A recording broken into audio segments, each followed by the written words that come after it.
Ryan Salazar here with Broadcast Beat Magazine. We've got Paul Scurrell with Timecode Systems. How you doing, Paul? Oh, very well, thank you. So tell us what Timecode Systems is going to be doing at the IBC Show and some product announcements that you guys have. Yeah, IBC going to be an exciting show for us, as always, really. But the exciting thing about this year in particular is that as well as our existing product range, which obviously has been on the market now since 2012, some of our products, we've got some great new stuff which has really taken 18 months to 2 years worth of development.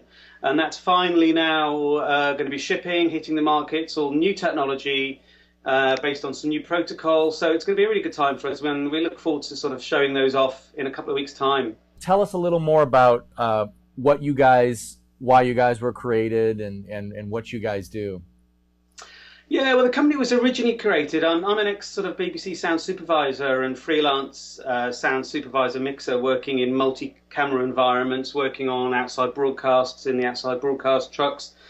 And the whole sort of company got formed out of really my sort of vision of where things should be going and what products weren't on the market, and I just sort of it just started from there really. So originally, Timecode Systems was formed to create some wireless timecode products, but since then it's sort of evolved, and I think more as we've had feedback from customers and from other manufacturers, I would sort of consider it more to be more of a timecode and wireless sync solution. So it's not just about timecode; it's about the high resolution sync, such as Genlock word clock, and creating a wireless workflow to replace effectively what used to be a wired timecode and sync system. I see right now I'm looking at the Denicky TSB or TSTCB slate.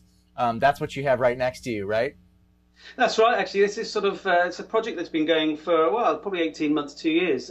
We sort of hinted at IBC last year and NAB. Yeah, that's now hit the market, so that's now shipping. It's effectively the best bits of a traditional clapper slate from a trusted manufacturer such as Denicky, but with all our wireless technology packed inside. So we not only have the traditional display, which is now wirelessly synced twice a second from our long-range RF network, we have a second customized display on the bottom, which can be controlled by applications, software applications such as Movie Slate 8, in a simple form with our own free app. So effectively, we're trying to get the best of both worlds. Of course, all the clap stick times get automatically fed back to the applications that are doing the logging. So we're just trying to simplify and streamline the whole production process, and this is just one example of where we've gone with that. Great, and I'm looking on your website again. I see, so you've got Pulse, Wave, Wi-Fi Master, Mini TRX. Tell me about some of those other products. Yeah, so the Wi-Fi Master, that was our original product, which sort of we would like to think sort of shook things up a bit in the industry. That was the one we launched back in 2012 at NAB, and then at IBC we were lucky enough to win the IABM Peter Wayne Award for design and innovation for that product. So that really did us a lot of favours in terms of sort of sealing our position, and that's sort of where it all started, if you like. But moving on from that, we've now moved on to a whole mini range, which you pointed to on the website. We've now got a brand new product called the Mini TRX Plus, which is shipping, and also an upgrade program for existing Mini TRX users. Now, the beauty of the Mini TRX Plus, apart from some really nice new mounting solutions for it and a larger capacity battery, is the most important thing with the whole of this infrastructure now with our new products such as Pulse, Wave, the Slate, is that we've now got this long-range network protocol called Blink, which is multiplexed within the long-range timecode sync information that we've always had from the beginning. So what we've done is just add to the original timecode, wireless timecode and sync, and used multiplexed within that two-way status, metadata, status and control within that long-range system. So we've basically brought that new Blink protocol into all of our new products, Wave, Pulse, Slate and Mini TRX Plus. Great, and I'm even looking on your site, and it mentions that you guys have applications. That's right, yeah. So the whole thing is sort of geared about the whole Blink protocol and where that leads to. Is that effectively what it means is that what we've realised is obviously as a few years have gone by, and at the trade shows particularly when you have the RF space now is getting so congested with wireless video and obviously IP-based stuff.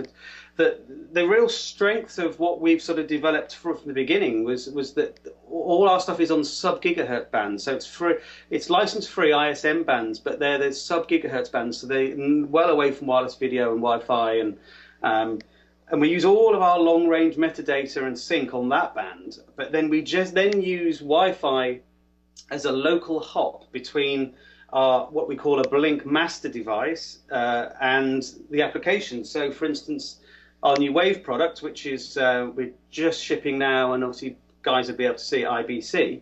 What it means is that you configure this as a Blink master device. So this is the master clock on set. This is generating word clock and LTC to go into your audio recorder, for instance, but then wirelessly transmitting out on the very long range RF system to all of our other products that are listening, which can be unlimited in number.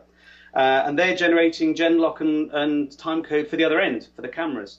Now, the beauty is that that's all on the long range. That can be a huge distance away. But then with our software applications, such as our Blink device, we can actually just log on to the local Wi-Fi, or even Ethernet if it was on a pulse, and see the exact status of everything connected on the network, all with friendly names. So I've got here, Canon C300, Sony, Alexa. These are all there showing you the exact battery status, frame rate, user bits, sync output in real time on a long-range network. So just by hopping into the Wi-Fi of the local product. So we're not relying on Wi-Fi to be a long-range protocol, which, as we know, on set and in busy environments just doesn't work. Sure. So it seems like your biggest market, if you will, would be folks in motion pictures or broadcast, right? It is, yeah, motion pictures and broadcast, and also live events, really, or recorded as live events, because the beauty is that if you've got, for instance, on one end you've got audio locked with timecode and word clock at one end, and then you've got audio cameras locked with Genlock and timecode at the other. The system that we use for locking those together is so incredibly accurate. It's sub 4K video line accurate. So it means that not only is it a solution for post-production, where obviously you know that all the video frames and sound samples are completely in sync, but also in terms of a live environment, it makes it much easier to vision mix between sources that are locked with our wireless technology, because obviously it means you have to put in less delay in terms of frame synchronization. So it has a real benefit for live as well as recorded. Again, Paul Scurrell with Timecode Systems. Thanks so much for spending your morning with us. You're very welcome. Look forward to seeing you at IBC.